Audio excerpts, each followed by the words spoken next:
And we're back. Actually, no, fuck that. This is Hrothgar and Anodyne back for some more love, mainly because Kradler, he loves that radiator. I can't help it.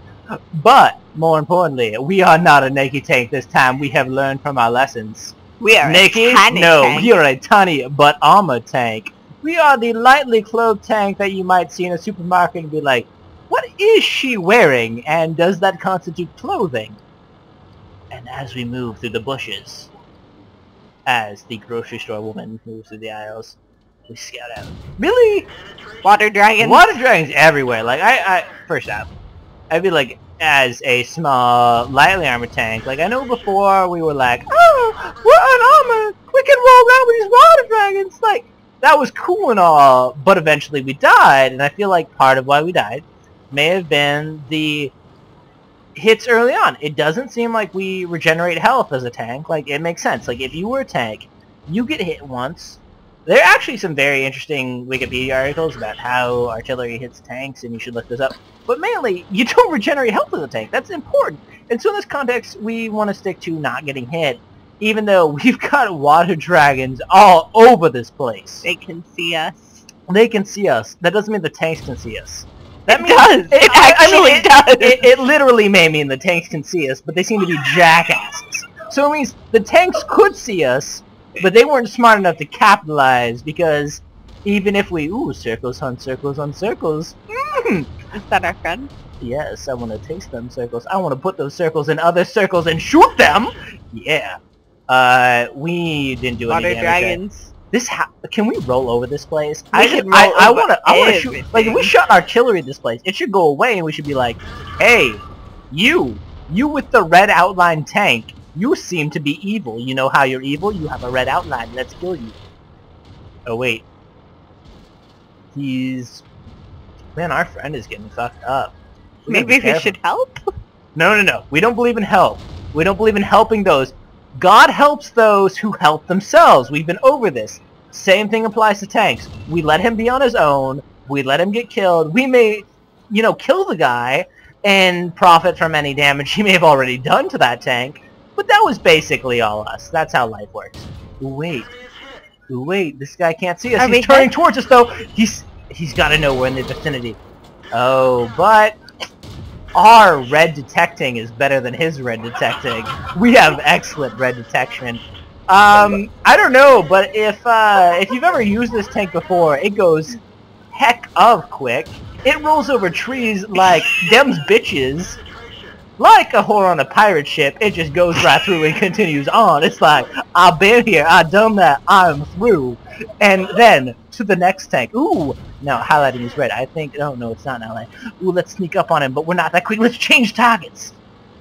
Huge switch. We decided that target, he was too big, too juicy. We gotta wait till a friend of ours gets killed by him, but takes out part of its armor so we can capitalize and be like, hey, look at me, I'm the hero!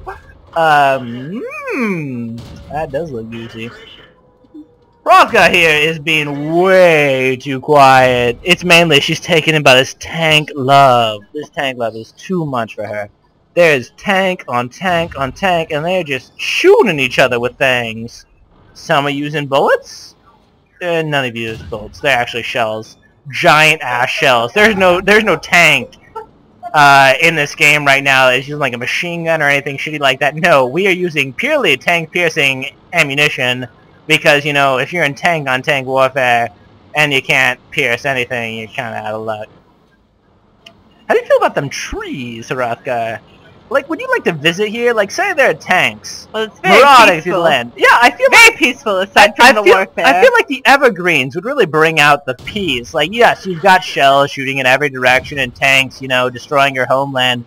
But at the same time, you don't see trees in many, you could set up a nice house. Water dragons.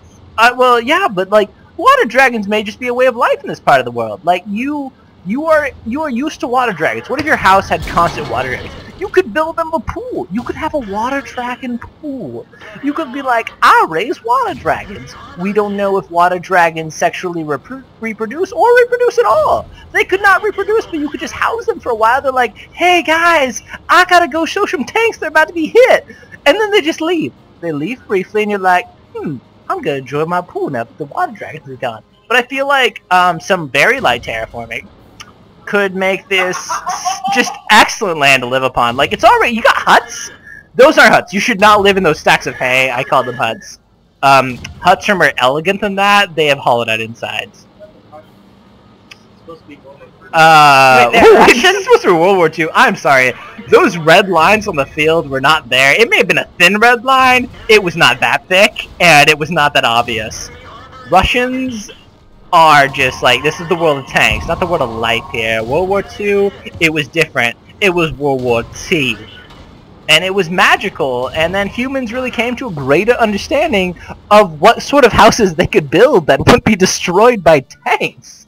And I think that's important, because... Are we dead? No, we're never done. No, are we dead? He's still tied up. I think we're dead. No, we won! I hope we won. We won? We beat the Russians? No, we can never beat the Russians. Have you met Vladimir? We're signing out. This is Anno and Hrothgar, and I think we won.